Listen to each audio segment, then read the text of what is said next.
대통령님 네 분을 모시고 필리핀 동포 간담회를 시작하겠습니다. 안녕하십니까? 저는 오늘 행사 사회를 맡은 그레이스 리입니다. 이렇게 뜻깊은 행사에 함께하게 되어 진심으로 영광스럽게 생각합니다. 첫 순서로 참석 동포를 대표하여 윤만영 필리핀 한인 총연합회장님께서 환영 인사를 하시겠습니다. 존경하는 이재명 대통령님과 김혜경 여사님, 그리고 이 자리에 함께해 주신 정부 대표단과 내기빈 여러분 반갑습니다. 필리핀 한인 총연합 회장 윤만영입니다.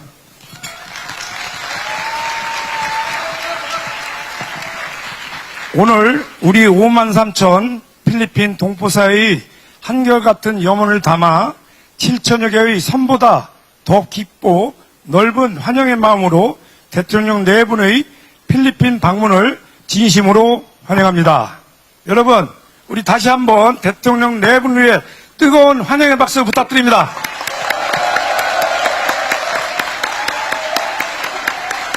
네, 감사합니다. 우리 필리핀 동포사회는 10개 지역 한인회와 10개 지회가 대사관과 긴밀히 협력하며 동포 권익 보호와 안전 강화, 차세대 육성, 한국 문화 확산, 민간 외교 증진에 힘써 왔습니다.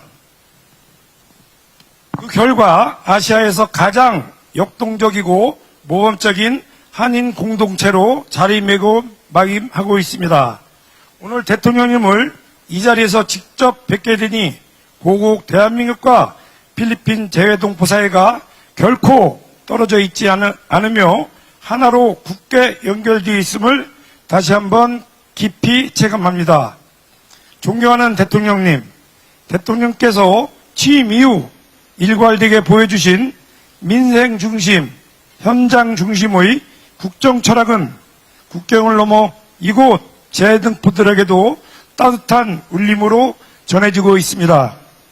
특히 재외동포를 대한민국의 밖에 있는 국민이 아닌 대한민국의 미래를 함께 만들어가는 글로벌 동반자로 존중해 주시고 재외동포의 정책의 시력성 제고와 제도 개선, 지원 확대, 참여권 보장에 각별한 관심을 기울여 주신 점에 대해 전 세계 동포사회는 깊이 공감하며 감사의 뜻을 전하고 있습니다.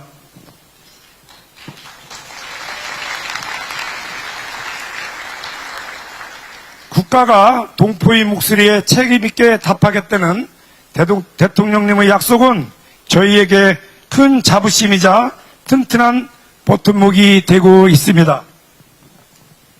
대통령님, 필리핀은 한국 전쟁 당시 아시아에서 가장 먼저 가장 많은 병력을 파병해준 혈맹의 나라입니다. 또한 오늘날 대한민국의 인도 태평양 전략의 핵심 파트너이기도 합니다. 이번 대통령님의 방문을 계기로 양국 간 경제 협력과 투자 확대, 인적 교류와 문화 협력이 더욱 굳건히 발전하여 그 성과가 동포사회에도 실질적인 혜택으로 이어지기를 기대합니다. 아울러 우리 동포사회가 가장 바라는 것은 세계 어느 곳에 있던 대한민국 국민으로서의 권리와 안전이 실질적으로 보장되는 것입니다. 재외국민 보호체계의 강화, 재외동포 교육과 차세대 지원 확대, 동포사회와 정부 간 소통 채널의 제도화, 그리고 재외동포청을 중심으로 한 정책의 안정적이고 지속적인 추진이 앞으로도 흔들림 없이 이어지기를 희망합니다. 존경하는 대통령님과 여사님, 비록 저희는 타국에 거주하고 있으나 필리핀 5만 3천 동포의 마음은 언제나 대한민국의 번영과 함께하고 있습니다. 대통령께서 펼치시는 더 가까이, 더 따뜻하게, 더 신뢰받는 동포정책이 풍성한 결실을 맺을 수 있도록 저희 필리핀 한인 총연합회도 또한 민간 외교관으로서 사명을 다하며 대통령님의 든든한 동반자가 되겠습니다. 끝으로 대통령 네 분의 남은 일정이 건강하고 보람차게 마무리되기를 기원드리며 대한민국의 무궁한 발전과 대통령님의 건승을 53,000 동포 이름으로 두 손 모아 기원합니다. 감사합니다. 진심 어린 환영사 감사합니다. 다음은 대통령님께서 우리 동포 여러분께 따뜻한 격려의 말씀을 전하시겠습니다.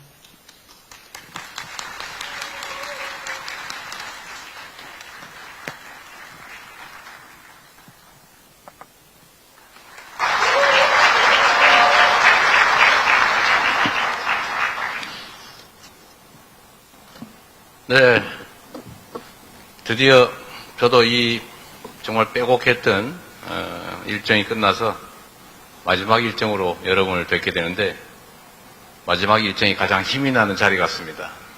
네, 감사합니다.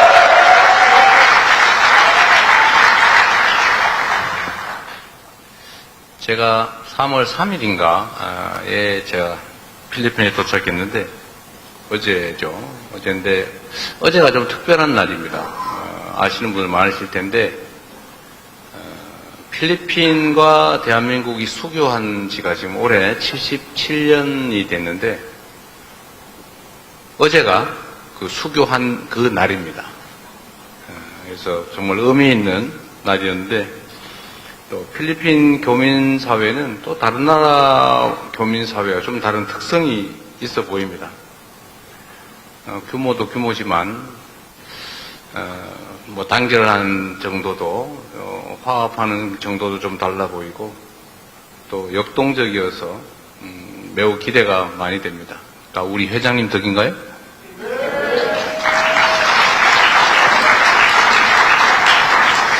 제가 이제 해외에 순방을 하면 이제 대개 교민 간담회를 가능하면 좀 많은 분들을 모시고 하라고 지시를 해서 하고 있는데 꼭 끝나고 나면은 나는 왜 뺐냐, 누구는 왜 갔냐, 이러면서 그 원망이 저한테는 많이 쏟아집니다. 저는 이게 뭐 어쩔 수 없는 현상이기도 한데 또 한편으로 보면 안타까운, 아쉬운 현상이죠. 우리 이상화 대사님, 제가 교민들 많이 만나 뵙고 우리 교민들이 뭘 원하는지, 교민들이 처한 상황이 어떤지 많이 파악해보라고 지시해놨는데 잘하고 계신 거예요?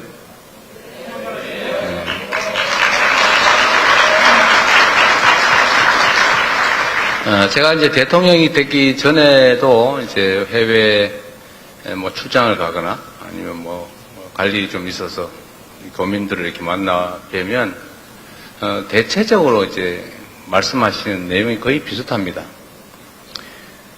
뭐 일단은 제일 큰 거는 대한민국에 대한 걱정이죠. 사실 해외에 나와 있으면 국내에 있을 때보다 훨씬 더 좀 객관적이 되고 또 좀 냉철해지는 것 같습니다. 그리고 아무래도 제3자적 시각에서 많이 보게 되는 것 같습니다. 왜냐하면 외국인들을 일상적으로 같이 접하고 있으니까 아무래도 그들의 시각에서 보는 측면이 있겠죠. 그래서 좀 더 우리 국내에 있는 사람들보다는 좀 더 냉정하게 또 팩트에 기반해서 합리적 판단을 하시는 것 같아요. 좀 더. 근데 국내에는 아무래도 막 이해관계가 엇갈리고 그 현장 속에 있다 보니까 좀 약간 다른 측면이 있는 것 같습니다. 그래서 출장을 가면, 해외에 나가면 애국자가 된다라는 말이 그냥 빈말이 아니고 실제로 그런 경향성을 좀 띠게 되는 것 같아요. 또 한 가지는 국가가 우리 재외 교민들, 동포들에게 너무 무심한 것 같다. 혹시 우리를 버려놓은 자식 취급하는 거 아니냐. 뭐 그런 말씀들을 가끔씩 하세요. 그 중에 제일 큰 게 그런 거죠. 투표권 문제. 아니, 나도 이 나라 국민인데 왜 투표를 법률적으로는 허용하면서 사실상 불가능하게 만들어 놓냐.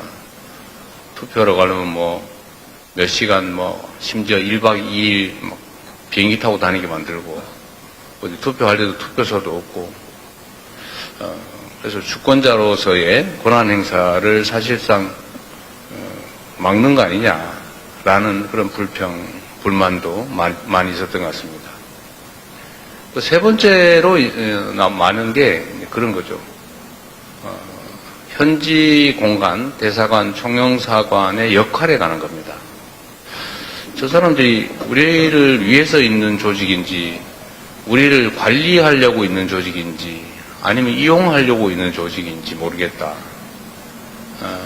그야말로 공직자로서 우리를 좀 지원하고 또 보좌하고 이렇게 하기 위해서 있는 게 아니라 혹시 누리고 지배하고 통치하려고 있는 거 아니냐, 이런 불만들도 있는 거죠. 대한민국 공직사회가 이제 그런 때도 있었죠. 공직사회 전체가 마치 공직자가 되면은 벼슬을 얻어서 이제는 나도 떵떵거리면서 큰 소리 치고 높은 자리에서 이렇게 내려다보면서 살게 됐다. 내가 특별한 존재가 됐다. 이렇게 생각하는 시절도 있었죠. 이제 그런 뭐 잔재가 남아있는지 모르겠지만, 해외 현지 공간들이 우리 교민 동포들에 대해서 존중하기보다는 지배하려고 하는 거 아니냐라는 의구심도 꽤 많았던 것 같습니다. 그런데 이번 정부는 이제 명색이 국민주권정부라고 자칭 타칭하고 있지 않습니까? 나라의 주민은 국민이고, 국민이 맡긴 권한과 국민이 낸 세금으로 더 나은 국민과 더 나은 나라를 위해서 봉사할, 서브할 사람들로 공직자가 있는 것이다. 그 공직자의 최고 우두머리가, 높은 사람이 아니고 우두머리가 곧 대통령이다. 여러분도 그렇게 생각하시게 됐죠? 대답을 안 하고 우리가 날 지배자로 얘기해 주는 겁니까? 혹시 저 높은 자리에 있는 왕으로 생각하는 건 아니죠? 우리는 왕이 아닙니다. 국민에게 월급 받고 국민에게 위임받은 권한으로 국민을 위해서 총력을 다하는 게 의무인 공복이죠. 제외 공간도 마찬가지라야 된다고 생각합니다. 사실 소통을 좀 더 많이 해야 돼요. 더 많이 들어야 되고, 더 많이 현장에 가야 하고, 우리가 가진 권한과 예산이 있으면 어떻게 하면 우리 교민과 또 동포들을 위해서 더 많은 것들을 할 수 있을까를 고민해야죠. 그래서 제가 몇 차례 제외 교민들하고 이렇게 간담회를 해보니까 하고 싶은 말이 너무 많으신 거예요. 그래서 제가 어딜 가면 꼭 종이 한 장씩 나눠드리고 하실 말씀 다 쓰게 해라. 그런 다음에 다 모아서 꼭 답을 해드린다. 그리고 가능하면 마이크도 그 대통령이라는 사람하고 막 소위 말하는 좀 유명하고 높은 사람 몇 사람만 시켜놓고 나머지는 들러리 대고 이러지 말자. 가능하면 최대한 발언할 수 있는 기회를 많이 드리자라고 했는데, 그러다 보니까 하실 말씀이 너무 많아가지고 끝날 때 돼도 끝이 안 나요. 얼마나 아쉬웠겠습니까? 또 저로서 많은 얘기를 들어봐야 되는데, 그래서 제가 얼마 전에 이제 전 제외 공간을 상대로 이런 지시를 했어요. 뭐 영사관, 총영사관, 대사관 할 것도 없이 모든 제외 공간장들은 해당 관할의 제외 동포, 제외 국민들과 대대적으로 대화하고 또 간담회도 하고 뭐 개인적이든 집단적으로든지 현장에 많이 가서 많은 얘기를 들어서 대체 뭐가 필요하냐, 부족한 게 뭐고 개선할 거는 뭐고 또 공간과 대한민국 국가 본국에 원하는 건 대체 뭐냐, 이걸 다 좀 조사를 해보라고 했어요. 우리 이상화 대사도 열심히 하셨죠? 하셨겠지? 예. 그래서 그런데 제가 약간 이제 의구심이 생기는 건 전 세계 공간에서 얘기를 들어봤다는데 1,400몇 건밖에 안 된다고 그래서 그럴 리가 없는데 한 번 2차로 한 번 더 해야 될 것 같아요. 그러나 꼭 이런 지시가 아니더라도 제외 공간들은 이제 우리 동포와 제외 국민들께서 뭘 원하시는지 일상적으로 좀 파악도 하고 또 필요한 지원 활동도 하고, 특히 그 중에 소통이 잘 안 되니까 편을 갈라가지고 너무 많이 싸워요. 솔직히 뭐 그렇게 다툴 거리도 없잖아요. 그런데 힘드니까, 말할 데가 없으니까, 그래서 자꾸 갈등이 생깁니다. 그래서 이럴 때는 갈등이 생길 때는 해결하는 방법은 주먹으로 멱살 잡고 해결하는 게 아니고 모여서 얘기를 하면 돼요. 대체 뭐가 불만이야? 뭐가 문제야? 얘기해보고, 합리적인 거 서로 받아들이고, 또 오해, 이런 것도 서로 풀고, 그리고 진짜 다 정리해봤더니 똑같은 객관적 사실에 대해서 의견이 다른 경우가 많아요. 그거 어떡하겠어요? 그건 서로 양보해보고, 타협해보고, 안 되면, 그거야 뭐 정말로 이해관계가 충돌하면 권한을 가진 사람이 정리해주면 되는 거고, 또 우리가 같이 사는 세상인데 어떻게 다 똑같겠어요? 너는 그렇게 생각하는구나. 나는 이렇게 생각해. 라고 하고 서로 인정하고, 그러고 난 다음에 그 전제에서 과도한 오해, 적대감 이런 걸 없애면 서로 같이 어우러져 잘 살 수 있지 않습니까? 특히 재외 교민들은 외롭고 힘들지 않습니까? 뭐 아닐지도 혹시 모르겠는데 대체적으로 외롭죠. 또 먼 타국에 오고 나면 또 조금만 문제가 생겨도 서럽지요. 서로 의지하고 협조하고 그럴 필요가 좀 있습니다. 앞으로도 우리 대한민국 본국은 물론이고 재외 공관장과 직원 여러분들이 한 번 더 만나고 한 번 더 얘기 듣고 한 번 더 배려하고 한 번 더 생각하면서 우리 힘들고 어려운 재외 국민들을 잘 지원하고 보좌해 주시길 바랍니다. 필리핀은 보니까, 예를 들면 교민들이 많이 늘었다 10만 명도 훨씬 넘다가 지금 뭐 한 3만 명 떨어졌다가 요새 한 5만 명으로 다시 복구하는 중이라고 하대요. 그래서 상당히 많은 편이죠. 많은 편이고, 또 필리핀은 역동적인 나라 같습니다.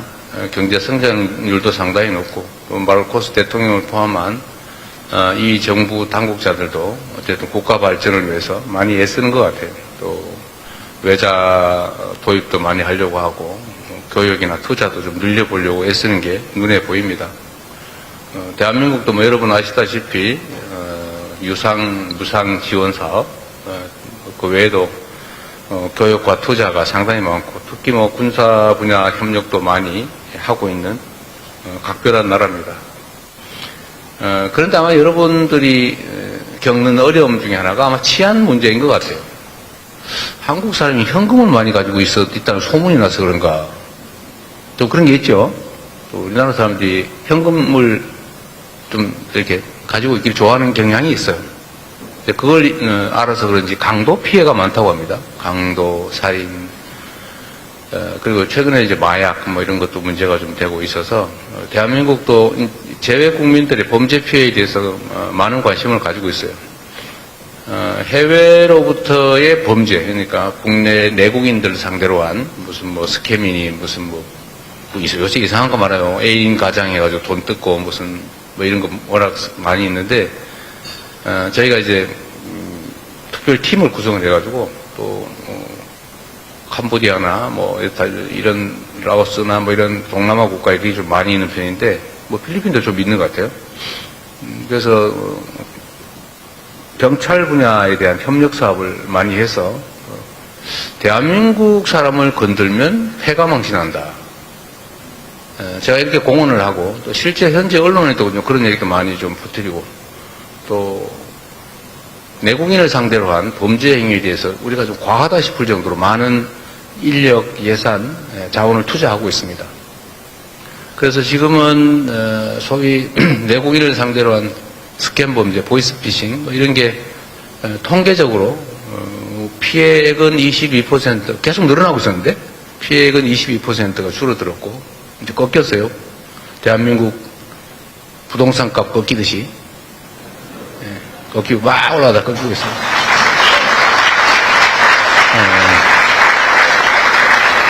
한국 사람을 상대로 한 국제 스캠 범죄들이 계속 증가하고 있었는데 이게 팍 꺾였습니다.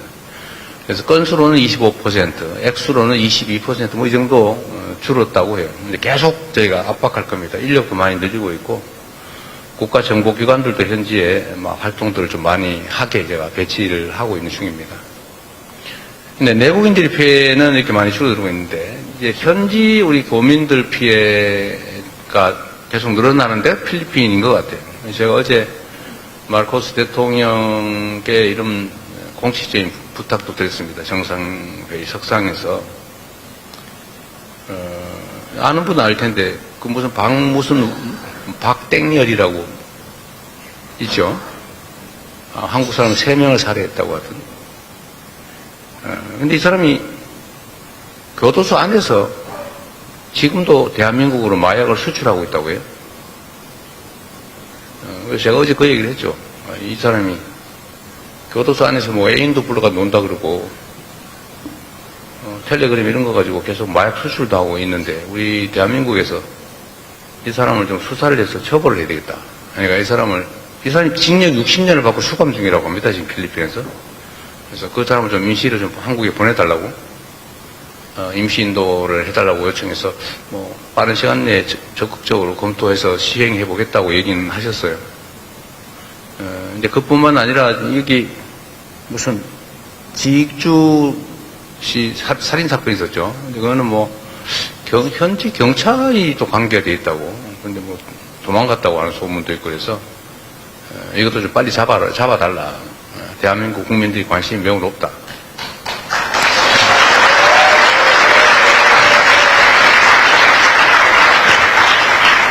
어제 그렇게 말씀을 드렸고, 최선을 다하겠다고 말씀을 주셨어요.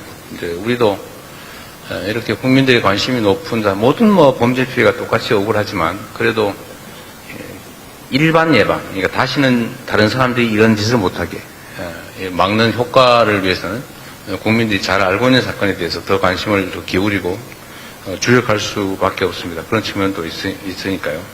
그래서 이 지익주 씨 살해 사건 주범도 필리핀 당국이 좀 더 역량을 기울여서 잡아보겠다고 했고, 우리 대한민국도 사실 특별한 역량을 좀 투입해서라도 좀 잡아볼까, 체포하는데 총력을 다해볼 생각입니다.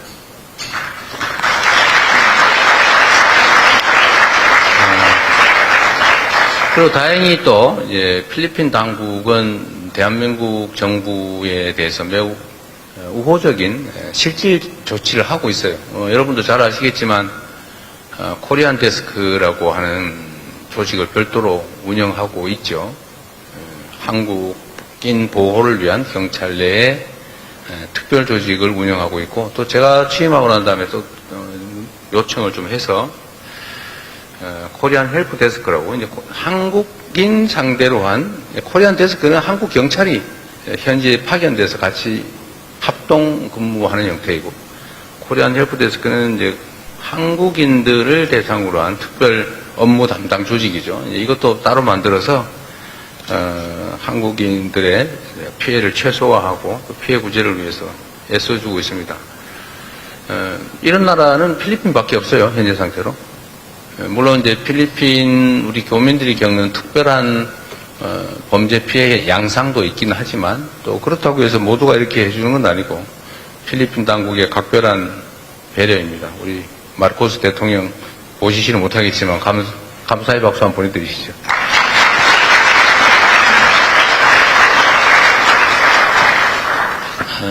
우리 대한민국 국민들은 참으로 위대한 국민들입니다. 여러분을 포함해서. 정말로 아무것도 가지지 않은 맨 땅에서 전 세계가 이렇게 선망할 만큼의 경제적 발전을 이뤄냈죠. 보통 경제적 성장을 하다가 일정 정도가 되면 중진국 함정이라고 해서 이렇게 또 다 꺾여요. 그리고 대개 뭐 군사 독재니 무슨부터 정치 체제가 이상하게 꼬여가지고 다시 또 쓰러진 경우가 대부분인데, 대한민국은 그 함정을 벗어나서 민주주의까지 세계가 부러워할 만큼의 정말 선진적인 민주주의 체제도 갖췄습니다. 식민지에서 해방된 여러 나라들이 있는데, 그 식민지에서 해방된 나라 중에서 이렇게 경제 발전, 산업화, 그리고 민주주의 발전, 이 민주화를 동시에 이룬 나라는 대한민국이 유일합니다. 그리고 그 발전 속도도 타의 추종을 불허할 만큼 엄청나게 빨랐죠. 이제 앞으로 계속 이 길을 확장적으로 나아갈 것이냐, 아니면 또 무슨 일 생겨가지고 이렇게 다시 꼬꾸라져가지고 옛날로 되돌아갈 것이냐, 그건 우리의 선택에 달려 있습니다. 우리 교민 여러분을 포함한 대한민국 국민들의 선택에 달려 있는 문제이지만, 대한민국 국민들의 DNA는 참으로 위대하기 때문에 재작년 12월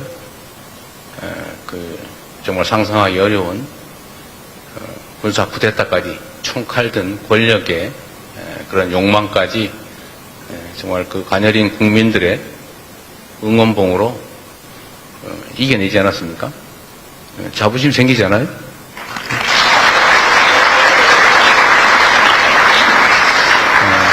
그리고 제가 이제 꽤 상당 기간을 정치와 경제에 대해서 고민을 하면서 저 나름대로 이르는 결론은 이런 겁니다. 사실 정치에서 가장 중요한 건 국민들의 더 나은 삶이죠. 안전하게, 평화롭게, 배부르게, 또 희망적으로 살아가고 싶은 게 사람이고 또 그렇게 만드는 게 정치라고 생각합니다. 이 성장과 발전이 중요한데 이 전 세계적인 국제적 경쟁이 벌어지는 세상에서는 이 성장과 발전의 핵심 토양이 바로 민주주의라는 생각이 들어요. 모든 개인들에게 기회를 공평하게 주고 개인을 존중하고 또 인권과 자유를 조는 인권과 자유를 귀히 여기고 존중하고 이런 민주주의적 가치가 결국은 아주 합리적인 사회, 예측 가능한 공정한 사회, 그야말로 모두가 자신이 가진 역량을 최대한 발휘할 수 있는 자본주의 시장경제 시스템이 너무 잘 맞는 것 같아요. 그래서 대한민국의 민주주의 발전이 결국은 대한민국의 경제적 발전을 저는 담보할 것이다. 또 역시 또 다른 면으로 보면 경제적 성장 발전이 민주주의 발전의 토대가 될 것이다. 이 두 가지가 상호 시너지를 내게 될 것이다. 이렇게 할 수 있는 나라는 결국 저는 전 세계에서 봤을 때 현재 상태로는 대한민국이 거의 유일하다. 이렇게 생각합니다. 우리 자신감을 가지고 지금 잠깐의 어려운 상황들이 벌어지고 있지만 이겨내고 더 나은 세상으로, 희망 있는 세상으로, 아이도 막 한 30씩, 5씩 낳고 싶은 그런 세상으로 우리 함께 나아갑시다. 감사합니다.